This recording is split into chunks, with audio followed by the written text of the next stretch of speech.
வணக்கம் பட்ஜெட் விசாலம் என்னோட குட்டி திரைக்கு உங்களை நான் வரவேற்கிறேன். வாங்க வீடியோவுக்கு போகலாம்.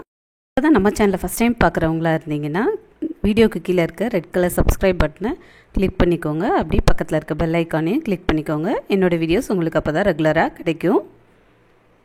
இன்றைக்கி நம்ம பார்க்க போகிற வீடியோ அயன் கடாய் இரும்பு சட்டியை எப்படி பழக்கிறது அப்படிங்கிறத இன்றைக்கி வீடியோவில் பார்க்க போகிறோம். ஃபஸ்ட்டு நீங்கள் அயன் கடாயை வாங்கினதுக்கப்புறம் இந்த மாதிரி ஒரு மாதிரி ஆயிலாக தான் இருக்கும். அதை நீங்கள் ஃபஸ்ட்டு தண்ணி விட்டு நீங்கள் நார்மலாக எந்த சோப்பு யூஸ் பண்ணுவீங்களோ எந்த லிக்விட் யூஸ் பண்ணுவீங்களோ அதை வச்சு கழுவி எடுத்துக்கோங்க. எந்த ஆயில்னாலும் எடுத்துக்கோங்க. நல்லெண்ணெய், தேங்காய், கடலெண்ணெய். நான் சின்ன கடாய்ங்கிறனால ஒரு 2 ஸ்பூன் அளவு ஆயில் எடுத்துருக்கேன். 2 ஸ்பூன் அளவுக்கு உப்பு, ரெண்டையும் நல்லா மிக்ஸ் பண்ணிக்கோங்க. எந்த ஆயில்னாலும் ஓகே தான் உங்களுக்கு. உப்பும் சேர்த்து நல்லா மிக்ஸ் பண்ணிட்டு ஃபுல்லாக கடாய் ஃபுல்லாக அப்ளை பண்ணுங்கள்.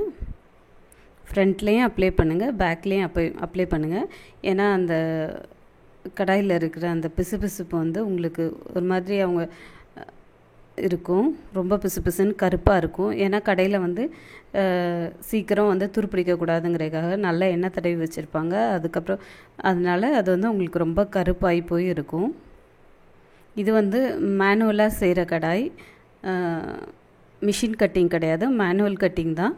அது நீங்கள் வாங்கும்போதே தெரியும். மேனுவல் கட்டிங் ஒரு மாதிரி சரசரன்னு இருக்கும் அந்த கார்னர்ஸ் எல்லாம். உங்களுக்கு மிஷின் கட்டிங்கில் வாங்குறது அந்த மாதிரி சரசரன்னு இருக்காது, உங்களுக்கு நல்லா நீட்டாக இருக்கும். மேனுவல் கட்டிங் கொஞ்சம் சரசரன்னு இருக்கும். அதனால் அந்த கார்னர்ஸை பார்த்து இது பண்ணுங்கள். ஆயில் அப்ளை பண்ணும்போது எவ்வளோ பிளாக்காக வருது பாருங்கள். ஆல்ரெடி சோப் போட்டு கழுவுனது தான். ஒரு 2 ஸ்பூன் அரிசி மாவை ஒரு 1.5 டம்ளர் அளவுக்கு தண்ணி விட்டு கரைச்சி எடுத்துக்கோங்க. இது அடுத்தது யூஸ் பண்ணுறதுக்கு மாவு ஒரு 5லேருந்து 7 நிமிஷம் வேக வச்சு எடுத்துடலாம். இப்போ ஒரு பக்கெட்டில் தண்ணி எடுத்துருக்கிறேன். அது உள்ள கடாயை வச்சுக்க போகிறேன். மூழ்கிற அளவு இருக்கணும். இப்போ நம்ம இந்த அரிசி வேக வச்சிருந்தோம்ல, இதையும் இதோட சேர்த்துக்கிறோம். சேர்த்து ஃபுல்லாக தண்ணி ஊற்றி ஒரு 24 ஹவர்ஸ் ஊற வைக்க போகிறோம். பக்கெட் ஃபுல்லாக தண்ணி வச்சு அந்த பாத்திரம் மூழ்கணும், அவ்வளோதான். மூழ்கிற அளவு தண்ணி ஊற்றி வச்சுருங்க.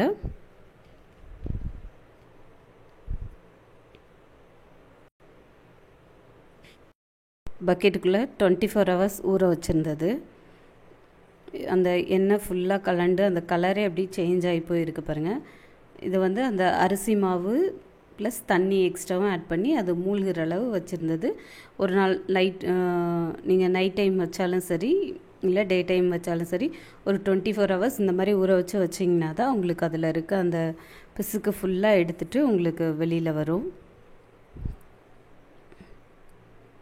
அதில் இருக்க அந்த தண்ணி கலர் எல்லாமே இந்த மாதிரி சேஞ்ச் ஆகிருக்கு பாருங்கள். இன்னும் அந்த எண்ணெய் தன்மை இருக்குப்பா.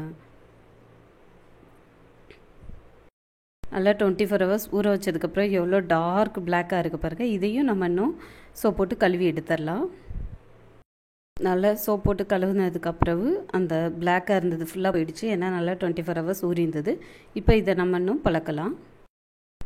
இப்போ கடாயை நம்ம அடுப்பில் வச்சுட்டு எண்ணெய் அப்ளை பண்ணிக்கிறோம். நீங்கள் எந்த எண்ணெய் வேணாலும் சேர்த்துக்கலாம். நல்லெண்ணெய், தேங்காய், கடலெண்ணெய். அது போக நம்ம ஏதாவது சமையல் பண்ணிவிட்டு மீதி இருக்கும்ல, அந்த எண்ணெயை கூட சேர்த்துக்கலாம். அதே மாதிரி நான் வெண்டைக்காய் சேர்த்துருக்குறேன். வெண்டைக்காவும் உங்களுக்கு நம்ம நார்மலாக வாங்குறப்போ முத்தின வெண்டைக்காய் இருக்கும். அதை நான் சமையலுக்கு யூஸ் பண்ண மாட்டோம். அந்த வெண்டைக்காய் கூட உங்களுக்கு போதும். இதுக்காக நீங்கள் ஸ்பெஷலாக வெண்டைக்காய் வாங்கணும் அப்படிங்கிறதெல்லாம் இல்லை. வெங்காயம் கூட நமக்கு தேவையில்லை. இது நார்மலாக வெண்டைக்காவை நம்ம வதக்கிடலாம். நல்லா வெண்டைக்காய் வேக விடுங்க. அந்த எண்ணெயிலே நல்லா வேகணும். நல்லா அந்த சட்டி ஃபுல்லாக அந்த எண்ணெய் படுற மாதிரி, வெண்டைக்காவும் எண்ணெயும் படுற மாதிரி நல்லா பரப்பி விடுங்க. அந்த வெண்டைக்காயில் இருக்க ஈரப்பசை ஃபுல்லாக போகணும். அந்த எண்ணெய் உரியும். நல்லா வேக விடுங்க. கருகிற அளவு வேக விடுங்க. ஃபுல்லாக சட்டி ஃபுல்லாக நீங்கள் எவ்வளோ தேய்க்கிறீங்களோ அந்த அளவுக்கு உங்களுக்கு நல்ல அந்த எண்ணெய் பிசுக்கு தன்மை உங்களுக்கு பாத்திரத்தில் கிடைக்கும்.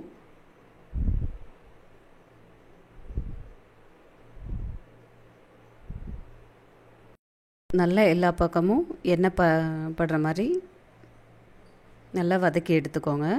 இந்த மாதிரி வதக்கிறப்போ உங்களுக்கு பாத்திரம் நல்லா எண்ணெய் பிசுக்காக ஆரம்பிச்சிடும். நீங்கள் யூஸ் பண்ணுறதுக்கு நல்லாயிருக்கும். இப்போ இதை ஃபுல்லாக யூஸ் பண்ணக்கூடாது. இதை ஃபுல்லாக வெளியே கொட்டிட்டு நீங்கள் நார்மலாக நல்லா வாஷ் பண்ணிட்டு அதுக்கப்புறம் நீங்கள் இந்த பாத்திரத்தில் என்ன வேணால் செய்யலாம். இரும்பு பாத்திரம் வந்து நல்லா பழக்கியாச்சு.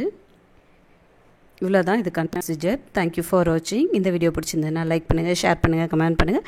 சேனலை மறக்காமல் சப்ஸ்கிரைப் பண்ணுங்கள். அடுத்த ஒரு நல்ல வீடியோவில் பார்க்கலாம். பாய்.